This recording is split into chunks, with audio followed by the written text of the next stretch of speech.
Neighbor from hell tries to steal our house, faces karma when her own actions get her slapped with $200,000 bill. Before we get started, let's introduce the main characters. Entitled neighbor will be called N going forward, and spoiled son of the entitled neighbor will be S for entitled son. There will also be the previous owner of our house, who will be called PO, though they have a limited part in this story.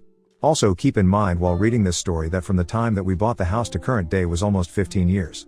So unless otherwise stated, you can assume that there was a pretty big gap between most events that took place. Let's get started. In order to properly build up to the climax and set the stage for the events that took place, first I have to give a little background. Most of this happened before we bought and moved into this house. So N owned a very large chunk of property which was down the road from a popular recreational lake in our area. I say down the road, but it's actually a pretty fair distance away. Even though the road that N lives on is the only road leading to multiple lakefront properties and resorts, along with the most popular boat dock on this side of the lake. So the properties here aren't extremely valuable that normal people can't afford them, but there are some extremely valuable properties down the road with very rich people driving by all the time. This will be relevant later in the story. Karen, being quite wealthy and owning a very large chunk of property, ended up splitting her property off into 4 roughly equal sections when her children came of age. One she gave to her daughter, who somehow is a pretty decent person, considering the rest of her family. Then another section she gave to S. She built houses for them on both of the properties roughly to her children's specifications. Then on the 4th bit of property, the one that did not have her own house on it, she built a small convenience store. This will also be relevant later on. Now I'm not sure why, probably to avoid possible future disputes or something, she actually ended up giving the deeds to her children for their respective houses and properties. You can probably tell where this is going. Well, while respectable daughter was pretty respectable, S, or perhaps I should change it to irresponsible son, was a party maniac. Everyone in the neighborhood at the time absolutely hated him. He would throw loud, obnoxious late-night parties almost every single night and keep people awake. The police apparently had someone stationed nearby because they were called on him so often. It probably didn't help his entitlement that mommy paid all of the bills for him. She kept everything in her name. Water, electric, garbage, everything. They all went to her mailbox. Well, all except for one, that is. Since the property was in his name, so was the property tax, which he never gave to Ann and instead just ignored. I guess Ann either just didn't think about it or assumed that he was paying it himself. Either way, it didn't come as a surprise when the police showed up at his house. But it did when he did not come back and the house went up for auction. At this point the house was in shambles. Holes in the drywall, and even the living room floor had a huge hole leading down into the garage/basement. The kitchen floor and subfloor needed to be totally replaced. Almost all of the walls were covered in mud. Basically his irresponsibility and party habits left the house in what the banks considered an unlivable condition. Because of that, the only people who could afford it were those who could pay out of pocket for it. Enter PO. PO was a house flipper, not one of the big wealthy ones that you see on TV, but more of a hobbyist than anything. He was retired and he flipped houses to keep him busy and active. PO would buy a house like this one super cheap on auction, fix it up himself, then put it back on the market. While he fixed it up, he would live off of the profit from the previous house, and typically about the time he finished fixing one up and buying the next one, his profit would have about run out. Any that he had left over just went into an emergency savings fund, which he said wasn't anything special. Anyways, we were in the market for a new place but couldn't afford anything super expensive on our budget. But when we saw this place on a website for sale, it seemed perfect. It was the perfect size, and in the perfect neighborhood, and even down the road from the lake, which we love fishing and boating, so it was perfect in almost every way. Or at least it looked that way. We were scared of the price, which wasn't listed on the website yet. But it wouldn't hurt to at least have a look and see. We drove by to look at it and found PO working on it. We stopped in to say hi and asked the price. He explained that he was planning to fix it up and sell it, and that his realtor just added it to the website's database to make it easier and more efficient when he was ready to actually sell it. Anyways, we sat down and had a nice chat with him, just being friendly and all, and he appreciated the company. We explained that we would be willing to buy it from him for a reasonable price considering its current condition and the work he'd already put into it. He had it about half finished. We explained that we would love to finish it and live in it as a forever home. He turned us down, explaining that he already had several offers for it and didn't feel right selling it to us, and that we could buy it for the full price when he was finished. So we kindly thanked him and left our number, asking him to call us if he ever changed his mind, which he promised he would. Less than 2 weeks later, we actually got an unexpected call from him. He explained that his sister had come down sick in another state and that he wanted to go and be with her and would not have enough time or patience to finish the house. He explained that the house was not up to code, but if we could find a way to buy it, then he'd be happy to sell it to us for a reasonable price. We happily agreed and ran our looking for banks. We had a few connections from a realtor friend of ours who actually helped us find a bank willing to loan the money to buy the house with a few conditions attached. Basically, we would have 2 weeks to bring the house up to code, otherwise they could default on the loan and auction it off. After explaining the situation to PO, he offered to help as much as he could. He couldn't actually do any work to the house because he was in such a rush, but he explained exactly what we needed to do to bring it up to code and meet the bare minimum requirements, how much time and effort it would take and how much money it would cost. He even offered to help us out another way. We took out a loan for twice what he actually wanted for the house, and he gave us back the other half. We used that money for repairs to the house. After the work he'd already put in the house was so close to meeting code that we could probably have done it ourselves, but just in case we called in a few friends and got it knocked out in half the time. After getting it up to code, however, there was still plenty of work that needed to be done, and so we spent several months replacing flooring and subflooring, re-routing wires, patching holes in the walls, replacing old ugly literally decomposing wallpaper that was stuck directly to the drywall. You get the point. We put a ton of work into the place. Then it was finally time to move into our dream home. It still had a few issues that we would fix down the road as we went on. But it was finally time to move in. We weren't even finished moving in yet when Anne came over to introduce herself. As we were working things out with P.O. in the very limited time that we had, he had warned us over and over about Anne and her entitled attitude. At first Anne was extremely nice, and we had no idea why P.O. warned us about her so much. Then it happened. As we were wrapping up our conversation, she explained to us in a very kind and compassionate way that our house actually belonged to her and that we had 30 days to get out. She said that she felt sorry for us since we were scammed so bad, but that it was actually her house and the P.O. had no right to sell it to us at all. We'd heard horror stories about people being scammed like that before, so you could imagine our terror when she explained all of this to us. We were horrified that we had put in all of this time and effort and money into this dream house, and now we were going to lose it just like that because we fell for some guy's scam. We thanked her for explaining it to us and being so nice, and said that we would talk to the bank and P.O. and get it all figured out. So that's what we did. We talked to the bank, who confirmed that P.O. was the actual owner of the deed. We spoke to the realtor, who also testified the same thing. We spoke to P.O., who explained that they accused him of stealing the house multiple times after he bought it on auction, and that he was harassed by her constantly over the house. Everyone that we spoke to had the exact same story. We even went up to the courthouse and confirmed that our name was on the deed. During this process is when we heard the backstory about S from several neighbors. N came by not long after this and asked us when she could expect us to be moved out, which we explained would never happen as we legally owned the property and it wasn't our fault that S lost the property. We apologized for the loss that she had and explained that we knew it was probably really hard to lose her family property like that because of her son's negligence, but that was not our fault, and we weren't just going to give her a property that we bought with our own hard-earned money and worked so hard to fix up. Then N, realizing that we knew the situation, decided to go into a long sob story about how this property had been in her family for generations and that she couldn't bear to lose it, and how P.O. had stolen it from them when they were caught up in the confusion of their child being arrested. We asked why they didn't bid for the house and buy it back after he lost it. Considering that we bought it from P.O. for only about $50,000, and considering that he was still making a small profit on that even after all of the work and materials he'd put into it before selling it to us, they could have easily bought it for next to nothing on auction and had it back. Anne explained that she felt the house and property were being stolen from them and that they refused to pay for something that rightfully belonged to them.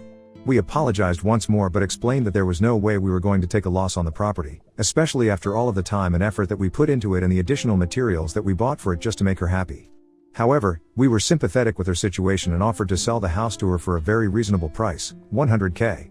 Which, considering its location and how fixed up it is, that was still just over half of its total market value. We, after buying it from P.O. for $50,000 and putting an additional $30,000 into materials, plus several months of hard labor to fix it up, we felt that was a very reasonable price. We didn't say anything, but we would even be willing to go down to $90,000 if she wanted to negotiate with us. She immediately counter-offered with $40,000, explaining that she shouldn't have to pay anything at all for something that rightfully belongs to her. When we said that was way too low, she responded saying that she understood how much effort we put into it and that we had to buy a lot of materials to fix it up, so she would be nice and throw in an extra $10,000 for all the stuff we did to the house. When we told her that $50,000 was what we bought the house for from P.O., she got upset and called us liars and thieves, saying the house was a complete dump, that there was no way it was worth that much. Not only had she resorted to name calling at this point, but going as far as to call our dream home a dump after all the blood and sweat and tears, not to mention dollars that we poured into it. We were done with her BS and kindly asked her to get out of our house, explaining that she was no longer welcome here and that we would never sell our house to her even if she offered us double the marked value. She obviously got upset about this and threw all kinds of insults at us as she walked out the door. Later we found out that she was spreading all kinds of rumors about us throughout the neighborhood, saying that we stole the house from her and all kinds of other stupid stuff. At first we ignored it, thinking that no one would actually believe it. Then a guy pulled into our driveway with a gun, threatening us to get out now. We'd never met him before, but we had heard of him. He apparently considered himself to be the peacekeeper of the neighborhood and confronted anyone who caused problems like this. Most of the people in our neighborhood actually liked him, saying he was a pretty reasonable guy, and being a very rural neighborhood where plenty of not so law-abiding citizens live, most people greatly appreciated his presence. He actually did work hard to keep the neighborhood as peaceful as possible and did way more than the cops actually do, most of the time anyways. Just a note, Out neighborhood is split into two primary sections. One section is filled with mostly old retired people, it's very nice and peaceful, everyone gets along. The other is filled with the less law-abiding people further into the wilderness and away from prying eyes. We like at the edge of the peaceful part. Separated by about a mile or so of woodland and farmland, so hearing about him before and assuming based on descriptions that this was the same guy, we decided to test out that hypothesis. We told him that we had no idea what was going on and invited him in for a beer and chat. We allowed him to bring his gun but told him that we would be bringing our own as well. Almost everyone in my town has a gun. There are more gun stores than there are dollar stores, if that says anything. So we weren't really worried about him having a gun with him. That doesn't really mean much in our town. It's just a way of saying, hey, I'm capable of defending myself if this gets out of hand. Now if someone pointed it at you, which he didn't, then that would be a different story. Bit back to the main story. He agreed, and after a few hours of chatting and explaining the situation, he explained that he figured it was something like that and apologized for the misunderstanding. He explained that he got caught up in the rumors and flipped a switch and that it wouldn't happen again. He also thanked us for buying it, explaining that when S moved out everyone was much happier. He didn't have to hear people complaining about loud music and drunk/high teenagers stumbling down the middle of the road in the middle of the night and nearly getting run over. We all had a good laugh about it afterward, and he left without saying another word. Now time for the reason that Mr. Peacekeeper believed the rumors so easily. This is a bit of a side story, but it's also a major turning point and when everything started to go downhill for N. I also want to add that the events of this side story do overlap a little bit with the events of the next part of the story. But let's get on to it. So I mentioned that N split off 1/4 of her property to build a convenience store. Well, this store was extremely popular in the neighborhood. And being right in the middle, basically it was in a perfect location. It wasn't popular for their prices, they actually overcharged for everything by quite a bit, and it wasn't popular for their customer service either, which included and was mostly limited to thank you for your purchase as you walked out the door. Sometimes they would give you a refund though if you found mold on the food that you bought from them, so that was nice, I guess. Anyways, they were so popular because they were the only convenience store for miles. If you had to buy groceries and didn't want to drive all the way to town, then they were just a skip and a hop away for most people. Heck, we even put aside our differences and shopped there on many occasions. I mean, they were literally next door to us after all. But aside from that, the popularity of their small store allowed them to build up quite the reputation in our neighborhood. A very positive one. Everyone wanted to keep their convenient little store, and they would dare anyone to try and take it from them. I suppose I could kind of see the sentiment there. And that's back when everyone thought that Anne and her family were pretty good people. So when Anne started spreading rumors, people tended to listen. The rumors about us stealing an entire house from her just blew over because everyone knew that was just ridiculous. But for the most part, people still trusted her. But people did believe the other rumors, and trust me, there were plenty. But they were mostly small petty stuff that no one ever cared about. Let me just say that even assuming all of the rumors about us were true, there was much more that could be said about some other people in our neighborhood. So no one ever paid any attention to them. They did avoid us, however, considering that Anne had obvious beef with us and no one wanted on her bad side in fear of being banned from her store. They all just ignored us and left us to our own devices. After a few years, however, S finally got out of prison and having nowhere left to go, and allowed him to move back in. She didn't like the idea of him living with mommy, so she rented him an apartment above her convenience store, and she absolutely forbid any wild parties on her property ever again. He didn't actually have to pay rent though. All he had to do was run the store for them when they were busy with other things, which wasn't even all that often. However, even after all of this stuff happened, N still did not learn his lesson, obviously. While he was running the register, he would often double charge for items and pocket the extra money. We found this several times and went back in for a refund. They always made up the excuse that the register was broken. After noticing a pattern, however, we brought this to the attention of N, letting her know that her son was double charging people for items and probably pocketing the extra. Even though N was pretty entitled, even she didn't go so far as to do something so obviously illegal, and we liked her little store and didn't want anything to happen to it.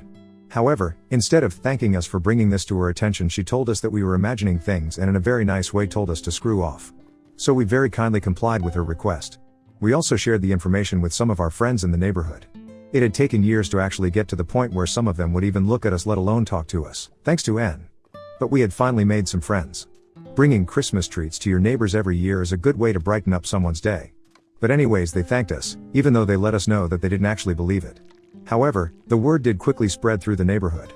Then very quickly came Mr. Peacekeeper. He pulled up in our driveway again.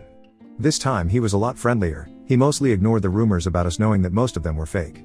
And we'd actually talked to him several times since then, not on any serious matters, mostly on more friendly terms. He stopped by for a beer every now and then and just chatted about happenings in the neighborhood and asked us our opinion on a few things. He did this with everyone, speaking to most people at least once a year to stay up to date and make sure everything remained nice and calm. He didn't like the idea of police hanging around, so he made up his mind to do their job better so they wouldn't have to. But everyone, including us, really liked this arrangement. It meant you could let your kids walk down to the lake unaccompanied even through the bad parts of the neighborhood. That being said, he absolutely did not like the rumors that we were spreading about our neighbors and especially their little shop. He explained that he had already talked to them and they felt it was just a misunderstanding due to register issues, and if we did not want a problem we would stop those rumors right then and there. We wanted to show him proof. But we knew that he probably wouldn't believe it if we did. He really liked Anne and would generally take her word over ours, and since they blew it off as a register error there was probably nothing we could do to convince him. So we agreed and apologized for any issues, explaining that we just felt wronged and sincerely wanted to protect the few friends that we'd made in the neighborhood. He accepted that apology, giving us one final warning, and left without saying much. So we just listened and made up our minds to stop shopping there unless we absolutely had to. But everything changed after a couple more years. After we had pointed it out and the rumors spread around the neighborhood. Even though Mr. Peacekeeper himself went around and told every single person that they were false rumors started by us because of our property feud with Anne, I'll get to that a little later, people actually started paying more attention to their receipts after shopping there and started noticing the same patterns that we had. Over this time, S probably pocketed until amounts of money, and N definitely knew about it but chose to do nothing, and just try to silence people with rumors. However, the thing about small country stores like that, they are completely dependent on their regulars that live in the neighborhood that they are set up in. During the warmer months when people are vacationing and having fun, they make a huge profit, but not enough to sustain themselves through the winter. And then it happened. Mr. Peacekeeper finally connected the dots. And boy was he angry. We could hear him all the way next door cursing out S to his face and N there with him. You can't even imagine how satisfying that was. But that was only the beginning. Not only did he go off on them but also went door to door that same day and let every single person in the neighborhood know exactly what they were doing, even taking a pile of receipts with him to show anyone that wanted proof. Now if there was anyone in the neighborhood who was trusted more than N, it was Mr. Peacekeeper. Literally in the course of 24 hours he had completely ruined their business. Everyone in the neighborhood stopped coming. They still did pretty well over the summer months because of vacationers and winter birds that didn't know anything. But when winter hit and those crowds were gone, they started hemorrhaging money. After 2 winters they were forced to close their store for the winter months. However, that also meant that they had to throw away more than 90% of their stock every fall and buy it all again fresh every spring. I guess that doing that wasn't very economical, so they ended up permanently closing shop after 3 more years. That was when their reputation in the neighborhood started to tank. And thanks to that, people started actually respecting us more, and we were actually able to make some friends without having to put in a ton of extra effort. People stopped ignoring us and treating us like we were plagued. But that was just the beginning for N's downfall. Unfortunately, to get into the climax of the story I need to do a little more background work. Sorry that this is starting to turn into a small book, but this shouldn't take too long, I don't think. So something about N is that she is extremely, and I mean extremely, nosy. We cannot even walk outside without her watching our every step through her window, or going outside to walk her dog or pick up her lawn or pull weeds or whatever excuse she can come up with at the time. You can pretty much guarantee that if we are walking around our property she is outside as well. It's not like we have anything to hide, but we obviously aren't on the best terms with her and don't really like someone staring at everything we do. We have plans to set up a small pool and hot tub out back and really don't want to be watched while we're trying to relax in our bathing suits. So we started looking into a privacy fence. Wanting to be nice neighbors, we kindly informed N that we would be putting up a fence, to which she adamantly rejected, to which we informed her that we would be putting up a privacy fence. However, we still had to live with her, so we offered to discuss with her the details of the fence, the color, shape, etc. We wanted to make sure that she didn't have to stare at something that she thought to be an eyesore all day every day, considering that staring toward our property seemed to be her favorite pastime. Honestly, we still go out of our way to be the best neighbors that we can, even after all the crap she's put us through. But back to the story. So we want to make sure there is no disputes about where we put the fence, so we plan to put it a foot over our property across the entire property line. Just to avoid any disputes, BTW, this is still before S got out of jail, we went at the courthouse and paid for a copy of the deed along with a map of our property lines. We were honestly shocked to find that about a third of our property was being claimed by N. She had a small shed on it and even a garden. You see, there is actually a line of trees that goes through our property. It's not a straight box property like you find in some states, it's more of a half hexagon or a trapezoid-like shape. Weird property lines are pretty common where I live. Anyways, there is a line of trees that cuts through part of our property that according to the deed and property map is like a little triangle section, but the trees make it a square. N was claiming the other side of the trees as her own property. When we brought this up to her, she completely freaked out again, calling us liars and thieves and all kinds of other stuff. We didn't really care too much about that property because we had lived here for years thinking that it actually was hers. So to make things easier on everyone, we offered to sell it to her, or to even trade for a portion of her property. There was a portion of her property that connected with ours that was extremely inconvenient to take care of, and extending it out a little would really make it easier to deal with, not to mention it would give us more room to do stuff that we wanted to do. She flatly refused, saying that she would never pay for something that already belonged to her, and she wouldn't even think about giving us her property for nothing, especially after we already stole this property from her. Since then there has been a huge ongoing property dispute between us. Now something about the place I live. As I mentioned previously, it's a very rural area with many strange property lines. And property lines are very often not cut and dry. Many deeds are hundreds of years old, and instead of saying X feet in Y direction, they use temporary landmarks like large oak tree to large rock next to stream. Many of these landmarks could be describing multiple things, or could even have disappeared over 100 years ago. So to say that there are a lot of property disputed in our area would probably be an understatement. That, along with the fact that at times a very small portion of property can go for a lot of money in some situations, has led our state to create a lot of very strict laws and regulations governing property disputes, surveyors, etc. As a side note, just a few years ago a landowner won a property dispute against a very large corporation over just 0.1 acres of land that goes to the cooperation and earned the man over $1 million. Back on topic. All of that being said, our property lines were pretty cut and dry since she created them herself fairly recently. However, that does not change the fact that laws regarding it are very strict. Particularly when it comes to surveyors. So a surveyor might be easily bribed by a large corporation facing the loss of millions of dollars for a tiny piece of land like in the example above. But that's not fair to the proper landowner. So how do you balance for that? Well, you make it so the surveyor has everything to lose from lying, and so does the person who bribed or blackmailed them. The laws in our state determine that if a surveyor, even by honest mistake, gives a bad survey by even a few feet, not only can they be given a hefty fine, but they will also lose their license and never be allowed to survey again in the state. On top of that, they must notify and refund all of their clients for up to 10 years before the incident occurred.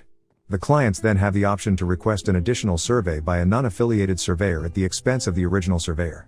That's every customer, up to 10 years prior to the incident, and every one since then as well.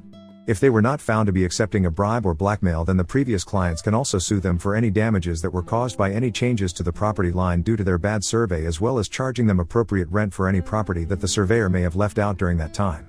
If the surveyor was found to be accepting a bribe or blackmail, then all damages and additional fees goes toward the one who bribed or blackmailed them accordingly. This, along with the loss of time and money from being in courts and the general hassle caused to them, makes it so that surveyors in my area will actively avoid anything that even resembles a property dispute. So when a dispute occurred, you can imagine that it was not as easy as making a phone call and getting a surveyor down here. It was also an unexpected expense as well. Unfortunately, before we could find someone and found someone, and I guess she bribed them or something because they gave the property line exactly how Ann described it. Well, except for one little part that she didn't like. I guess she didn't mention that to them. Our property apparently stretches to about a foot from her house. Oh, that was fun to play around with. But that was nothing near the property that she is literally trying to steal from us. Now whenever we are able to find a surveyor, she always seems to nonchalantly introduce herself to them and mention that she already had her portion of the property surveyed, and throw in a few subtle hints that there might be a property dispute involved. This instantly scares off anyone who might be interested in surveying our property. After explainable what that could mean for them, I'm sure you understand why. Oh, did I forget to mention that the land markers from the bank surveyor when we bought the property conveniently disappeared before we actually moved in? No? Well, they did somehow. I wonder how that happened. Guess we'll never know. Well, anyways. At this point it would probably cost us as much as that piece of land is worth, or maybe even more, to actually hire a surveyor if we can even find someone willing to do it. Which everyone we've found so far has given us absolutely ridiculous quotes, for obvious reasons. I mean, they are basically putting their entire lives on the line here. But we are currently saving up to try to hire someone. And that brings us to just a few months ago, the climax of this story. Sorry for the long backstory, but let's get to the main event now that we are fully caught up on the situation at hand. So a few months ago there was a very bad storm which ended up knocking down a tree on the disputed property. This tree was actually right next to the road, so when it fell it destroyed part of our other neighbor's property, the one that lives across the street from us. That's not all, it also totaled someone's brand new sports car while they were driving down the street. Thankfully no one was hurt during all of this, but the cleanup did take several days. Just enough time for us to receive a bill in the mail for over $200K, literally more than our house and property was worth after we fixed it up. Malicious compliance. So just a little more backstory for anyone who might not know. Most property or home insurance will not cover damages to other people's property, that's typically on you. And even if someone is in public property, like a road, if your property damages theirs and you could have reasonably prevented it, for example, cutting down a tree next to the road before it fell in a bad storm, then you are 100% responsible for the damages caused by it. Well, at least that's how it works where I live. So when we got the bill in the mail from unknown rich person's insurance company for their totaled sports car, we called them up and very kindly let them know that the tree that fell was not on their property. They asked us a few questions and said that they would investigate the matter and get back to us. About a week later we received another letter from the insurance company with a copy of the deed, and the property line printout with the tree in question circled in red showing that it was very clearly on our property. They were demanding full payment within 30 days of their first notice or they would be taking us to court. That was about 2 weeks give or take at this point. We called them again and explained once more that it was not on our property. At first the agent argued with us a little, explaining in much nicer words than I'm going to use, that someone would have to be brain dead to believe that the tree in question was not on our property, and that it doesn't matter how off the property line on the printout might be, it would be completely impossible that anyone would ever be stupid enough to believe it was that far off. We simply gave them the number to the surveyor that N hired. They sighed, saying they would contact the surveyor and investigate the matter further, but reiterated that we had about 2 weeks to get the payment ready if what we were saying could not be confirmed. Well, we never heard anything back from them again. Remember the consequences I mentioned for giving false survey results? Even if the surveyor admitted to accepting a bribe, there was no way that they paid him enough to make up for all of his possible losses. He would probably have to leave the country at this point. So there was no way that he was going to give the insurance company anything different from what he gave us or N. We called the insurance company later to see what we could find out about the issue. The agent seemed pretty happy reading through the notes. They couldn't tell us too much due to confidentiality reasons. But they could tell us that N obviously disputed the claim, just like we did, saying the property did not belong to her. And that the surveyor confirmed the results with them. And that considering that we were not arguing with the survey results and that the surveyor was hired by N themselves, there was no reason whatsoever for the insurance company to believe that the results were false. As long as we aren't disputing the results, then the full responsibility for all damages caused by the fallen tree should be on N.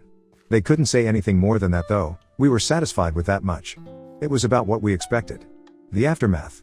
So as you can probably tell from my backstory, N didn't have a huge problem paying the money to the insurance company, though they obviously were not happy about it. We don't know how much money they have or had saved up, but it seems like it was enough to pay it off without having to sell any more of their land. Since then we've mostly stayed quiet about the property dispute, but we are still considering saving up to hire a surveyor to get our land back. At this point it's more about the principle of the matter than it is about the actual land.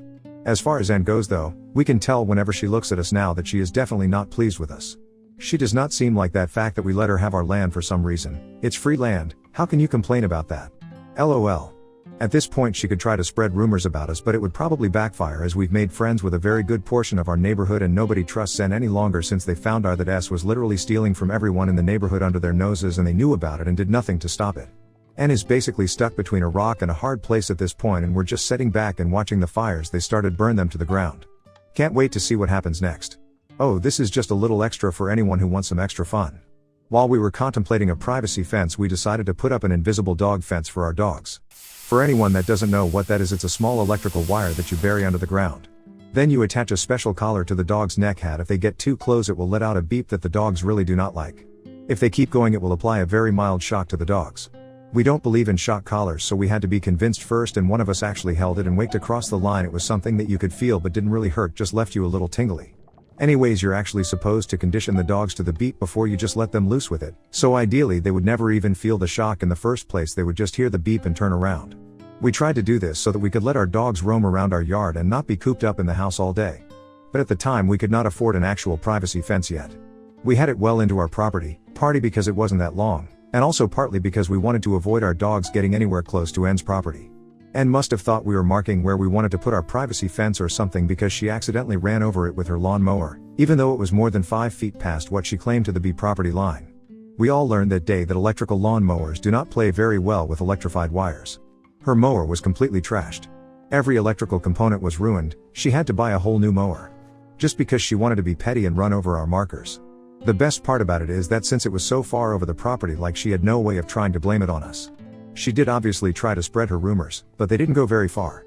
It would have been so stupid to blame us that she didn't even try. She never even asked us to buy her a new mower or anything. I guess she knew how we'd respond if she did, LOL. Anyways, hope y'all enjoyed the story. I have another one coming up about a different situation. How my mother's malicious compliance cost her company over $100 million and got her entire department completely and permanently shut down. But it's late and I'm going to bed. I'll tell that story tomorrow or something. Be looking out for it.